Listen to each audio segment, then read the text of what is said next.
Hello everyone. तर आपण आता सिव्हिल मास्टर आपल्या चॅनलमध्ये MPSC मेन्स एक्झामसाठी जे लागणारे सब्जेक्ट आहेत त्याच्या नोट्स प्रोव्हाइड करत आहेत. त्यामध्ये आपण टनेलिंगच्या नोट्स प्रोव्हाइड करत आहेत. त्यामध्ये आपलं लेक्चर 3 चालू आहे. आपण सेकंड लेक्चरमध्ये पाहिलं की स्टेजेस इन टनेल कन्स्ट्रक्शनमध्ये कोणकोणत्या स्टेजेस आहेत. पहिली स्टेज आपल्याला माहिती आहे सर्वे ऑफ टनेल आहे. नंतर ग्रेड्स पाहिले. नंतर पाहिलं की ड्रिलिंग काय काय आहेत, ब्लास्टिंग काय काय आहेत किंवा एक्सप्लोजिव्ह काय काय आहेत. ह्या सर्व गोष्टी पाहिल्या. आता या लेक्चरमध्ये आपण पाहणार आहोत की methods of the tunnel construction in soft soil कोणकोणत्या, हार्ड रॉकमध्ये कोणकोणत्या मेथड्स आहेत आणि बाकीच्या ज्या टर्मिनॉलॉजी जसे मकिंग काय असतं किंवा आपलं हॉलिंग काय असतं किंवा मग कार कोणकोणत्या टाईपच्या कार आहेत ह्या आपण पाहणार आहेत. तर आता पहिले सॉईल क्लासिफिकेशन. आता टनेलमध्ये सॉईल क्लासिफिकेशन कसं करतो आपण. टनेलमध्ये 2 प्रकारचे सॉईल क्लासिफाईड आहेत. पहिला आहे hard rock. Hard rock or the fully self supporting. आपल्याला माहिती आहे जे हार्ड रॉक असतात ते फुल्ली सेल्फ सपोर्टिंग, स्वतःला सपोर्ट करू शकतात. त्यामुळे हार्ड रॉकलाच आपण फुल्ली सेल्फ सपोर्टिंग पण म्हणतो. आणि जे सॉफ्ट सॉईल असते, सॉफ्ट सॉईलमध्ये फेल्युअरचे चान्सेस जास्त असतात. फेल्युअरचे चान्सेस जास्त असल्यामुळे आपल्याला टेम्पररी सपोर्ट, त्याला सपोर्ट करण्यासाठी एक लागतं, त्याला आपण टेम्पररी सपोर्ट म्हणतो. तर टनेल्समध्ये सॉईल ह्या क्लासिफाईड 2 प्रकारच्या आपण केलेल्या आहेत. पहिले हार्ड रॉक. हार्ड रॉक म्हणजे जे फुल्ली सेल्फ सपोर्टिंग आहेत. आणि सॉफ्ट सॉईल. सॉफ्ट सॉईल काय असतं, which requires the temporary support. Simple आहे. आता ह्या सॉफ्ट सॉईलमध्ये फर्दर क्लासिफिकेशन आपण केलेलं आहे. सॉफ्ट सॉईलमध्ये फर्दर क्लासिफिकेशन काय काय केलेलं आहे ते एक्झाममध्ये विचारलेलं आहे. MPSC 2018ला हा क्वेश्चन आलेला होता. तुम्हाला ते मॅच द पेअर्स जॉईन करायचे होते. 4 ऑप्शन दिले होते, एक लिस्ट दिली होती, इकडे एक लिस्ट दिली होती आणि तुम्हाला त्यानुसार ते जॉईन करायचे होते. तर ते इम्पॉर्टंट क्वेश्चन आहे, तर नीट लक्ष द्या. Running ground. आता रनिंग ग्राउंडमध्ये काय, आपल्याला इन्स्टंट सपोर्ट लागतो. ऑल अराउंड, ऑल साईडनं, सगळ्या साईडनं, बी इट रूफ असेल किंवा साईड्स असेल किंवा सॉईल असेल, सगळीकडे आपल्याला इन्स्टंट लगेच इमिजिएट सपोर्ट लागतो. त्याला आपण रनिंग ग्राउंड म्हणतो. मग एक्झाम्पल्स कोणकोणते आहेत अशी रनिंग ग्राउंडचे आहेत. एक्झाम्पल वॉटर बिअरिंग सँड आणि किंवा कोहेशन लेस सॉईलमध्ये.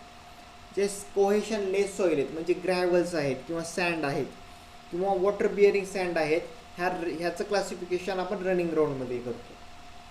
नेक्स्ट आहे सॉफ्ट ग्राउंड. आता सॉफ्ट ग्राउंड काय आहे, सॉफ्ट ग्राउंडमध्ये आपल्याला इन्स्टंट सपोर्ट लागतो रूफसाठी. सॉफ्ट ग्राउंडमध्ये कसं आहे, सॉफ्ट ग्राउंडमध्ये आपल्याला जे रूफ असतं त्या रूफला इन्स्टंट सपोर्ट लागतो. रनिंग ग्राउंडमध्ये काय लागतो आपल्याला, ते रनिंग असल्यामुळे आपल्याला सगळीकडे इन्स्टंट सपोर्ट लागतो. पण सॉफ्ट ग्राउंडमध्ये तसं नाही आहे, आपल्याला फक्त रूफला इन्स्टंट सपोर्ट लागतो. त्याचं एक्झाम्पल आहे क्लेई सॉईल. नेक्स्ट आहे फर्म ग्राउंड. आता फर्म ग्राउंड काय, फर्म ग्राउंडमध्ये आपण roof stand for few minutes. म्हणजे roof can stand, it can विस्टँड, काही मिनिटासाठी इट कॅन विस्टँड करू शकतं रूफ. आणि तुमच्या ज्या साईड्स आहेत, ह्या साईड्स असतात आणि ह्या वर रूफ असतं, या साईड्स आहेत त्या जास्त पिरियडसाठी स्टँड करू शकतात. तर त्याचे एक्झाम्पल्स कोणकोणते, फर्म क्ले आणि अर्थ जे असतं ते फर्म ग्राउंडमध्ये येतं. नेक्स्ट आहे self supporting ground. Self supporting म्हणजे ते नावातच आहे, ते स्वतःला सपोर्ट करतं. ह्यामध्ये काय होतं, soil stand for shorter period, कमी वेळासाठी सॉईल स्टँड होते, त्याला आपण सेल्फ सपोर्टिंग ग्राउंड म्हणतो. आणि याची लेंथ असते 1200 mm ते 1500 mm. 1200 mm ते 1500 mm जी लेंथ असते, 1200 mm ते 1500 mm ची लेंथ असते, त्याला आपण सेल्फ सपोर्टिंग ग्राउंडमध्ये. नेक्स्ट आहे त्याचंच एक्झाम्पल आहे सँड स्टोन्स आणि सिमेंटेड स्टोन्स. तर कोणकोणत्या क्लासिफिकेशन आहे, सॉफ्ट सॉईलमध्ये 4 प्रकारची क्लासिफिकेशन आहेत. पहिलं आहे रनिंग ग्राउंड. रनिंग ग्राउंड म्हणजे काय, त्याला सगळ्या साईडने इन्स्टंट सपोर्ट लागतो, म्हणजे ऑल अराउंड इन्स्टंट सपोर्ट लागतो. एक्झाम्पल्स आहेत त्याचे सँड्स, वॉटर बिअरिंग सँड्स आणि कोहेशनलेस सॉईल, म्हणजे त्यामध्ये ग्रॅव्हल पण येईल, सँड आणि ग्रॅव्हल. नेक्स्ट आहे सॉफ्ट ग्राउंड. सॉफ्ट ग्राउंड काय असतं, त्यामध्ये फक्त रूफला सपोर्ट लागतो, इन्स्टंट सपोर्ट लागतो. एक्झाम्पल आहे क्लेई सॉईल. नेक्स्ट आहे फर्म ग्राउंड. फर्म ग्राउंडमध्ये काय, roof stand for the few minutes, म्हणजे त्याचं रूफ आहे ते काही मिनिटासाठी स्टँड होऊ शकतं आणि जे साईड्स आहेत ते जास्त वेळासाठी स्टँड होऊ शकतात. एक्झाम्पल्स आहे फर्म क्ले आणि अर्थ. आणि शेवटचं आहे self supporting ground. Self supporting ग्राउंडमध्ये काय असतं, soil stand for the shorter period, एकदम कमी वेळासाठी सॉईल स्टँड होते. आणि फॉर शॉर्ट लेंथ 1200 mm ते 5000 mm, म्हणजे 1200 mm ते 5000 mm पर्यंत सॉईल स्टँड होऊ शकते. एक्झाम्पल आहे सँडस्टोन्स आणि cemented stones. Now next is the, आता इम्पॉर्टंट, सगळ्यात महत्त्वाचं आहे, हे नोट करून घ्या, सर्वात महत्त्वाचं आहे, सर्वात महत्त्वाचा आहे हा point, methods of the tunnelling in soft soil. एक तरी क्वेश्चन फिक्स MPSCला दरवर्षी असतो आणि 2019ला तर ज्याने हा टॉपिक केला होता त्याला आरामात 2 ते 3 क्वेश्चन आरामात त्याला मिळाले असतील. तर इम्पॉर्टंट पॉईंट आहे, हा निग्लेक्ट करून नाही चालणार. आता कोणकोणत्या मेथड्स आहेत, पहिली मेथड आहे फोर पुलिंग मेथड. नेक्स्ट आहे आर्मी मेथड, और त्यालाच आपण केस मेथड पण म्हणतो. ते विचारू शकतात की army method is also called as, 4 option देतील, एक ऑप्शनमध्ये केस मेथड असेल. तर हे असं पण विचारू शकतात, कारण MPSC हे बारकावे जास्त असतात MPSCमध्ये, त्यामुळे तुम्हाला ते बारकावेच लक्षात आले पाहिजे. नेक्स्ट मेथड आहे needle beam method. Needle beam method यावर एकदा क्वेश्चन विचारलेला आहे. अमेरिकन मेथड 2019ला क्वेश्चन आलेला आहे अमेरिकन मेथडवर. 5वा इंग्लिश मेथड मे बी 2020ला येऊ शकेल. 6वी मेथड आहे बेल्जियन मेथड. देन आहे जर्मन, नंतर आहे Austrian compressed air tunnelling method, ह्यावर पण एकदा क्वेश्चन विचारलेला आहे. Liner plate method and last method आहे शिल्ड मेथड. तर या 11 मेथड्स आहेत. पहिल्याच लेक्चरमध्ये आपण पाहिलं होतं की use of shield in tunnelling introduced by sir Isambard Brunel. ती मेथड आहे ती शिल्ड मेथड आहे. जो सर इसामबार्ड ब्रुनल, जो फादर ऑफ टनेल इंजिनिअरिंग आहे, त्याने शिल्ड टनेलमध्ये कसं यूज करायचं ते सांगितलं होतं. आता ह्या 11 मेथड आहेत त्या आपण एक करून बघूया. फर्स्ट आहे ती फोर पुलिंग मेथड. आता फोर पुलिंग मेथडमध्ये आपण बघूया की ह्या क्वेश्चन 2019ला विचारलेला आहे, नोट डाऊन करून घ्या. It is the only method for the running ground. Running ग्राउंडसाठी फक्त ही एकच मेथड आपण यूज करतो. रनिंग ग्राउंड म्हणजे काय, ज्याला सगळ्या बाजूनं सपोर्ट लागतो. आणि काय आहेत examples, water bearing sands and the cohesionless soil, म्हणजे कोणतं, ग्रॅव्हल आणि सँड. आणि त्याची मेथड आहे फोर पुलिंग मेथड. सिम्पल आहे, सिम्पल गोष्टी आहेत. खूप जुनी मेथड आहे, एकदम जुनी मेथड असल्यामुळे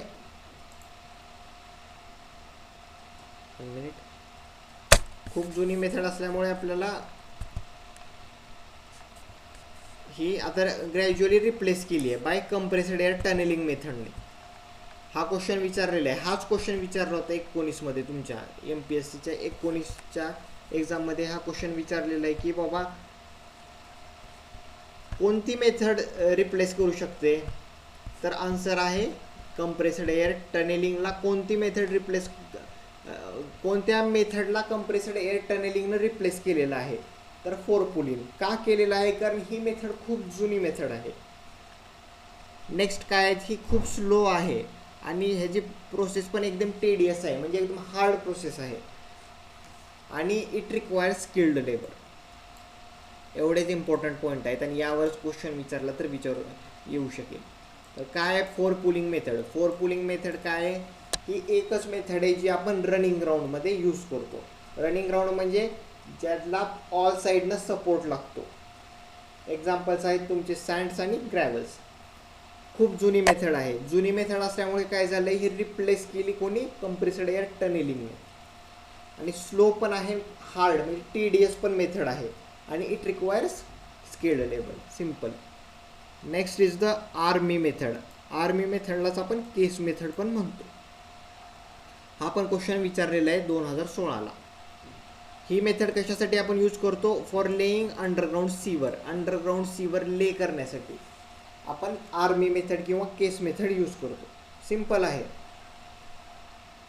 now next method is the needle beam method. आता निडल बीम मेथडमध्ये आपल्याला बघायचं की निडल बीम मेथड हे डिटेलमध्ये विचारतात MPSCला, त्यामुळे मी ते डिटेलमध्ये इथे घेतलेलं आहे. हे पूर्ण निडल बीम मेथडसाठी आहे. तर त्या निडल बीमची लेंथ असते 5 ते 6 मीटर. हा क्वेश्चन विचारलेला आहे 2016ला विचारलेला आहे. What is the length of the needle beam length in needle beam method? तर आन्सर येईल 5 ते 6 metre, 5 to 6 metre. Simple. Roof stand for few minutes without support. Roof stand for few minutes without support. आता ही कुठे होती? Roof can stand for few minutes without support. हा होता आपला तिसरं ग्राउंड होतं. कोणतं होतं ग्राउंड? पहिलं होतं रनिंग ग्राउंड, सेकंड होतं सॉफ्ट ग्राउंड, तिसरं होतं फर्म ग्राउंड. हे बघा, roof can stand for few minutes म्हणजे विदाउट सपोर्ट. म्हणजे ही निडल बीम मेथड फर्म ग्राउंडमध्ये यूज करतो आपण. लक्षात घ्या. असेच तुम्हाला म्हणजे एकमेकांशी कनेक्शन करूनच तुम्हाला समजून घ्यावं लागेल. नेक्स्ट आहे 3 ते 4 मीटर पर डे ड्राईव्ह करतो आपण, म्हणजे ॲडव्हान्स करतो. म्हणजे रोज आपण 3 ते 4 मीटर ड्राईव्ह करतो निडल बीम मेथडमध्ये. हे सुटेबल कशासाठी आहे? ब्रिक लाइनिंगसाठी suitable. It requires large number of trench jacks आणि which is not suitable for the concrete lining. तर हे डिसएडव्हान्टेजेस झाले. हे दोन आहेत ते डिसएडव्हान्टेजेस. तर निडल बीम मेथडमध्ये काय असतं? 5 ते 6 मीटरची ती बीमची लेंथ असते. सेकंड काय असतं? ह्यामध्ये जे रूफ आहे ते फक्त काही मिनिटासाठीच आपण स्टँड करू शकतो विदाउट सपोर्ट, म्हणजे फॉर्म ग्राउंड. नंतर रोज आपण 3 ते 4 मीटरच ड्राईव्ह करू शकतो. नेक्स्ट आहे सुटेबल. ब्रिक लाइनिंगला सुटेबल आहे, कॉन्क्रीट लाइनिंगला सुटेबल नाही आहे. आणि काय अजून एक डिसएडव्हान्टेज? जास्त number, large number of train jack require आहे त्याला. हे निडल बीम मेथड आहे. आता ह्यामध्ये सिक्वेन्शियल ऑपरेशन्स कसे असतात? आता सिक्वेन्शियल ऑपरेशन्समध्ये आता इथे डायग्रॅम, आता आपल्याला डिटेल स्टडी करायची गरज नाही आहे इथे विथ डायग्रॅम, त्यामुळे मी इथे डायग्रॅम त्यांची काढलेली नाही आहे. फक्त आपल्याला हे लक्षात ठेवायचे की त्याचे सिक्वेन्शियल म्हणजे ह्यानंतर काय, ह्यानंतर कसं, ह्यानंतर काय करतात, ह्यानंतर काय करतात. MPSCला हेच विचारतात, ते तुम्हाला डिटेलमध्ये काहीच विचारणार नाही. आता सिक्वेन्शियल ऑपरेशन हा MPSC 2017ला आलेला क्वेश्चन आहे. पहिल्यांदा काय करतात? A monkey drift for short distance of 900 mm is driven. Monkey drift 900 mm साठी पहिल्यांदा ड्राईव्ह केली जाते. नेक्स्ट काय करतो आपण? रूफ जे आहे ड्रिफ्टचं विच इज सपोर्टेड बाय लॅगिंगला त्याला सपोर्ट करतो. That is the second point. नंतर काय तिसरं काय करतो आपण? Needle beam slowly skid forward in to monkey drift. ते काय करतो आपण? निडल बीम आहे ते स्लोली त्या मंकी ड्रिफ्टकडे फॉरवर्ड करतो, स्कीड करून फॉरवर्ड करतो. नंतर त्यावर काय करतो आपण? ट्रेन जॅक प्लेस करतो centre of the beam to support सेगमेंटसाठी. नेक्स्ट पॉईंट काय आहे? Train jack is placed on the centre line of the beam. आणि लास्टला काय करतो? ती ड्रिफ्ट आहे ती आपण वाईडन साईडवेजला वाईड करतो which is supported by lagging segment. पहिल्यांदा काय करतो? पहिल्यांदा आपण मंकी ड्रिफ्ट ड्राईव्ह करतो. मंकी ड्रिफ्ट 900 mm ची मंकी ड्रिफ्ट ड्राईव्ह करतो फॉर 900 mm साठी. नंतर काय करतो? Roof of the drift is supported by lagging. नंतर काय करतो? जी निडल बीम आहे ती स्किड करतो कशामध्ये? मंकी ड्रिफ्टमध्ये. आणि त्यावर काय करतो? ट्रेन जॅक प्लेस करतो on the centre line of the beam. आणि एंडला काय करतो? ती ड्रिफ्ट इज वाईडन्ड साईडवेज. इम्पॉर्टंट आहेत. आता ह्या गोष्टी कशा लक्षात ठेवायच्या? त्या तुम्ही सिक्वेन्शियल ऑपरेशन असं पण लक्षात ठेवा की तुम्ही काय मेथड वापरणार असेल ते. आता काय होतं? बऱ्याच वेळा आपल्याला ह्या गोष्टी लक्षात राहत नाहीत, कारण ह्या कधी न ऐकलेल्या टर्म्स आहेत मंकी ड्रिफ्ट वगैरे. आणि टनेलिंगचं जनरली आपण काम पण पाहत नाहीत, कारण टनेलिंगचं काम हे जनरली हिल्स म्हणजे हिल एरियामध्ये वगैरे होतं. तिथं जे कॉलेज पासआउट आहेत त्यांना माहीत नसतं, किंवा जे वर्क करत आहेत त्यांना पण, त्यातल्या पण काही जणांना माहीत नसतं. फक्त जे त्या प्रोजेक्टमध्ये आहेत त्यांनाच माहीत असतं. त्यामुळे ह्या ऑपरेशन्स लक्षात ठेवणं आपल्यासाठी एक चॅलेंजिंग आहे. तर आपण असं लक्षात ठेवूया की पहिलं काय मंकी ड्रिफ्ट. मंकी ड्रिफ्टसाठी यम, नंतर काय MR, नंतर काय S, नंतर T आणि नंतर W. असं लक्षात ठेवू शकता की MRSTW. यम म्हणजे पहिल्यांदा मंकी ड्रिफ्ट आपण ड्राईव्ह करतो, नंतर रूफ सपोर्ट करते लॅगिंगला, नंतर स्किड करतो, नंतर ट्रेन जॅक प्लेस करतो आणि शेवटला वायडन करतो. म्हणजे मी ही आता माझ्या तऱ्हेने सांगितली की असं तुम्ही लक्षात ठेवा. तुम्ही तुमची कोणती वेगळी पद्धत यूज करू शकता, पण तुम्ही हे लक्षात ठेवा कारण हे इम्पॉर्टंट आहे. आणि निडल बीम मेथड सगळ्यात इम्पॉर्टंट मेथड आहे. आता नेक्स्ट मेथड आपण पाहूया. Next is the American method. American मेथडवर क्वेश्चन आलेला आहे, 2018ला क्वेश्चन आलेला आहे. अमेरिकन मेथडवर 2018ला क्वेश्चन आलेला आहे. हे कशासाठी आहे? लार्ज साईड रेल्वे आणि हायवे टनेलसाठी. लार्ज साईड रेल्वे और हायवे टनेलसाठी आपण अमेरिकन मेथड यूज करतो. काय यूज करतो? Because it does not require heavy timber. Heavy टिंबरची ह्याला गरजच नाही आहे, त्यामुळे आपण यूज करतो. नंतर काय आहेत? ऑपरेशन्स एकदम सिम्पल आहेत आणि which is suitable for the large size tunnel. आपण हे पण आधी पाहिलेलं आहे, लार्ज साईज रेल्वे और हायवे टनेलसाठी. आणि which is not suitable for the flat bottom. सोपं आहे. काय तुमचं जे लार्ज साईज असतात हायवे किंवा रेल्वे टनेल, त्यासाठी आपण हे यूज करतो.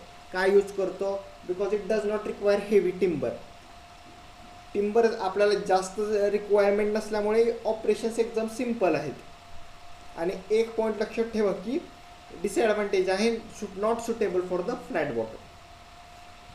That is American method. आता याचे पण ऑपरेशन्स कधी विचारले नाही आहेत MPSCला, पण in case in future they can ask.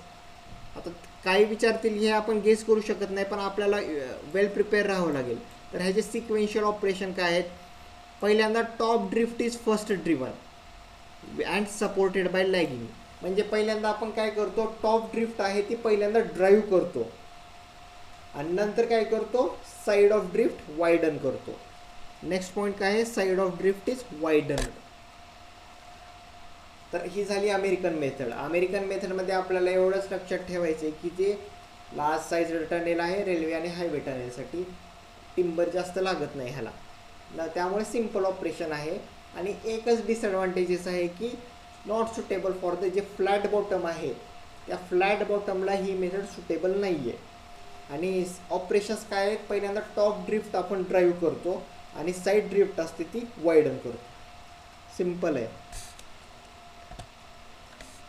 Now the next method is the English method. English मेथडचं एक बेनिफिट आहे की इंग्लिश मेथडचं एक बेनिफिट आहे की मेसेन्स आणि एक्सकॅव्हेटर वर्क अल्टरनेटिव्हली. म्हणजे मेसेन्स आणि जे एक्सकॅव्हेटर्स आहेत किंवा मेसन्स आहेत ते अल्टरनेटिव्हली काम करतात.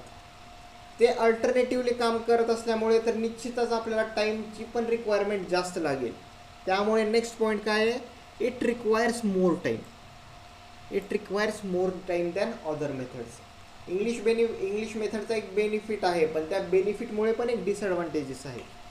बेनिफिट काय? मेसेन्स आणि एक्सकॅव्हेटर अल्टरनेटिव्हली काम करतात, त्यामुळे त्यांचं डिस्टर्बन्स येत नाही. पण जरी डिस्टर्बन्स नसल्यामुळे जो आपला टाईम जो आहे तो वाढतो. नेक्स्ट मेथड आहे बेल्जियन मेथड. आता बेल्जियन मेथडमध्ये काय आहे? पहिल्यांदा आपण first construction of roof arch, नंतर साईड वॉल्स आणि शेवटला इन्व्हर्ट. एवढंच आपल्याला बेल्जियम मेथडमध्ये लक्षात ठेवायचं आहे. बेल्जियम मेथडमध्ये काय? आपण पहिल्यांदा रूफ आर्च, नंतर साईड वॉल्स अँड लास्टला इन्व्हर्ट हे बिल्ड करतो. नेक्स्ट मेथड आहे जर्मन मेथड. जर्मन मेथडमध्ये आपल्याला काय लक्षात ठेवायचं आहे? 3 ड्रिफ्ट्स लागतात याला. एक क्राऊनला लागतं आणि 2 बॉटमला लागतात अलॉंग द वॉल. जर्मन मेथडमध्ये आपल्याला 3 ड्रिफ्ट लागतात, एक क्राऊनला लागतो आणि जे 2 इथे बॉटमला अलॉंग दी वॉल लागतात. That is German method. Next method आहे Austrian method. Austrian method this are suitable for the long tunnels at great depth. जे आपल्याला लॉंग टनेल ड्राईव्ह करायचे जास्त डेप्थसाठी, त्यासाठी आपण ऑस्ट्रियन मेथड यूज करतो. प्रत्येक मेथडचे काही ना काहीतरी युसेज आहे, ते युसेज तुम्ही लक्षात ठेवा, कारण हेच क्वेश्चन विचारणार आहेत MPSCला की ते जास्त काही डीपमध्ये विचारणार नाही आहेत की जर्मन मेथड बाबा किती ड्रिफ्ट लागतात किंवा कुठे कुठे असतात ते ड्रिफ्ट, किंवा ऑस्ट्रियन मेथड कशासाठी यूज करतो. इंग्लिश मेथडमध्ये टाईम रिक्वायरमेंट जास्त आहे, पण का जास्त आहे ते असर्शन अँड रिझनिंगमध्ये पण विचारू शकतात की हां हे असर्शन आहे, muscles and excavator work alternatively हे रिझन आहे, तर दोन्ही पण स्टेटमेंट करेक्ट आहेत असं विचारू शकतात. किंवा बेल्जियन मेथडमध्ये पहिलं काय कन्स्ट्रक्ट करतात, हे असे सिंपल क्वेश्चन विचारू शकतात. नेक्स्ट आहे कंप्रेस्ड एअर टनेलिंग मेथड. ही इम्पॉर्टंट मेथड आहे कारण MPSCला सारखं क्वेश्चन यावर विचारलेलं आहे. Used for clay soil, clay सॉइलसाठी आपण यूज करतो. नेक्स्ट काय आहे amount of air required per metre square of face area. आता जी कंप्रेस्ड एअर टनेलिंग मेथडमध्ये जे अमाऊंट ऑफ एअरचं एक प्रोव्हिजन दिलेलं आहे IS कोडमध्ये, ते IS कोड काय प्रोव्हिजन पर मीटर स्क्वेअरसाठी 6 मीटर क्यूब पर मिनिट हे प्रोव्हिजन दिलेलं आहे. किती दिलेलं आहे provision 6 metre cube per metre square per minute amount of air लागते. त्याला जर आपण फीट स्क्वेअरमध्ये कन्वर्ट केलं, फीट स्क्वेअरमध्ये जर कन्वर्ट केलं तर ते येतं 20 feet square feet cube per feet square per minute.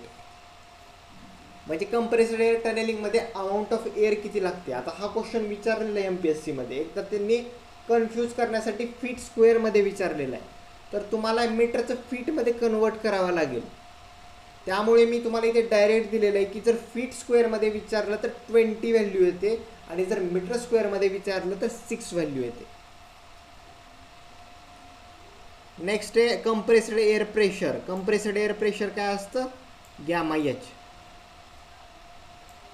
Then नंतर amount of fresh air required to maintain the ventilation inside the tunnel should be 6 ते 14 metre cube per minute.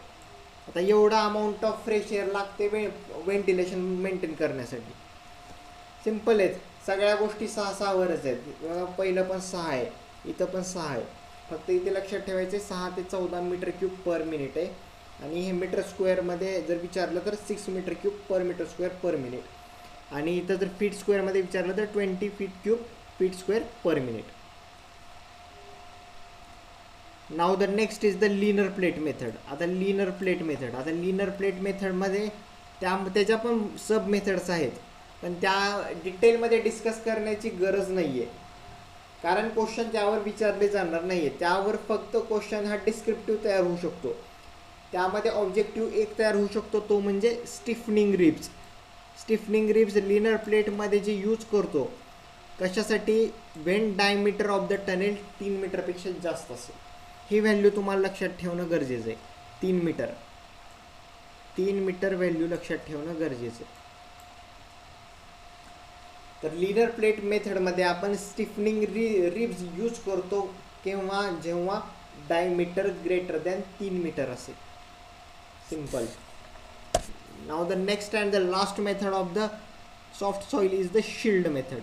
Shield method कोणी sir इसाम bard ब्रुनल याने introduce केलेली आहे. हे आपण पहिल्या लेक्चरमध्ये पाहिलेलं आहे. फादर ऑफ टनेल इंजिनिअरिंग नंतर खालचं जे लाईन होती ती हीच होती शिल्ड मेथडची. तर ह्याचे एकदा विचारलेले, ह्याचे पार्ट्स आणि कॉम्पोनंट कोणकोणते असतात ते विचारलेले आणि इक्विपमेंट कोणकोणते शिल्डचे.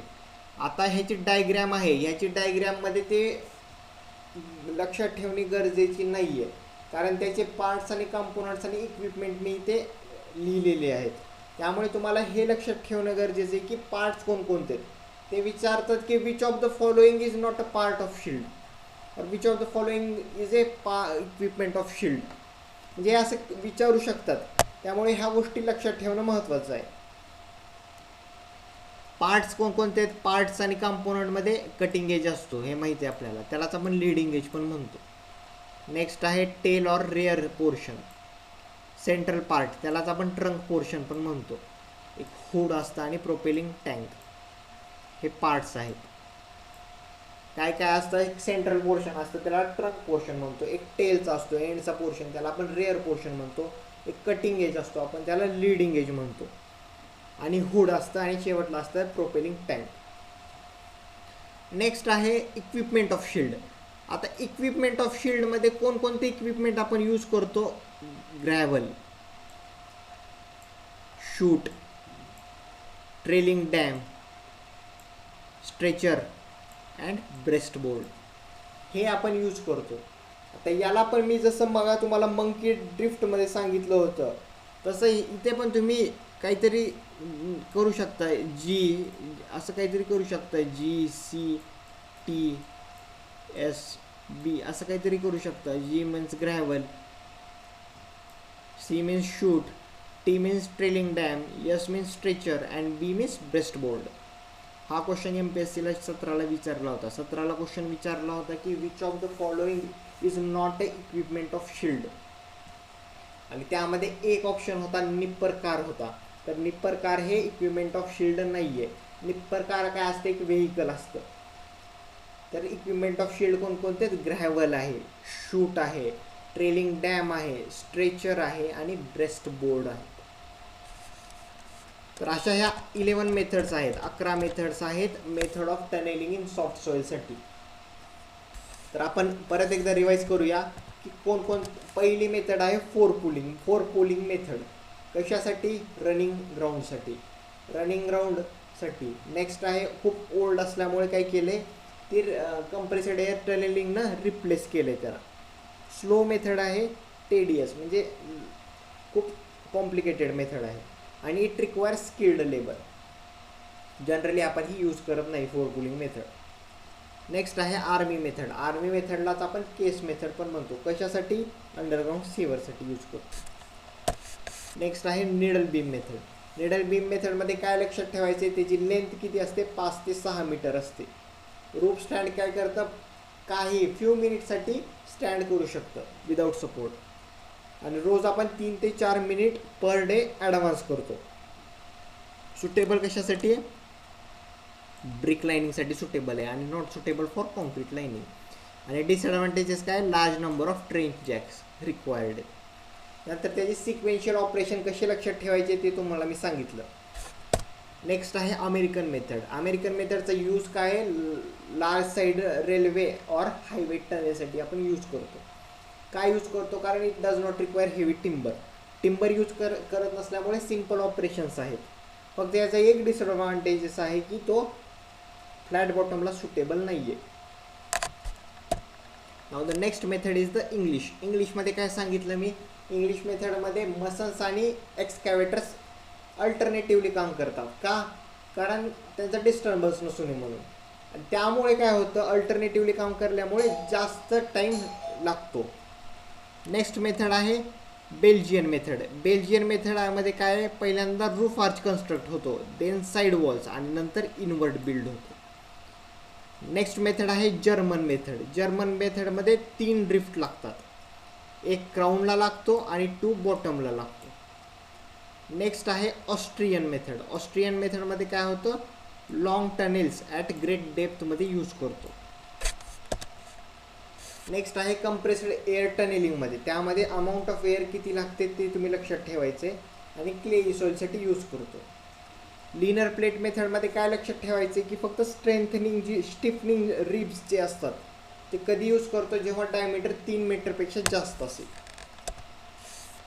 आणि शिल्ड मेथडमध्ये मी तुम्हाला सांगितले की पार्ट्स किंवा कंपोनंट लक्षात ठेवायचे आणि त्याचे कोणकोणते इक्विपमेंट्स आहेत तेच लक्षात ठेवायचे. एवढे जर तुम्ही मी दिलेले आहे 11 जे आहेत 11 मेथड्स ते जर तुम्ही क्लिअर केले तर मला वाटत नाही की मेथड ऑफ टनेलिंग सॉफ्ट सॉइलमध्ये कोणता क्वेश्चन कव्हर होणार नाही. मी गॅरंटी देतो की फिक्स मी दिलेल्याच ह्या जे इन्फॉर्मेशन आहे यावरच क्वेश्चन येईल, 1 किंवा 2 जे येणार असतील. पण कमीत कमी एक तरी क्वेश्चन फिक्स येईल.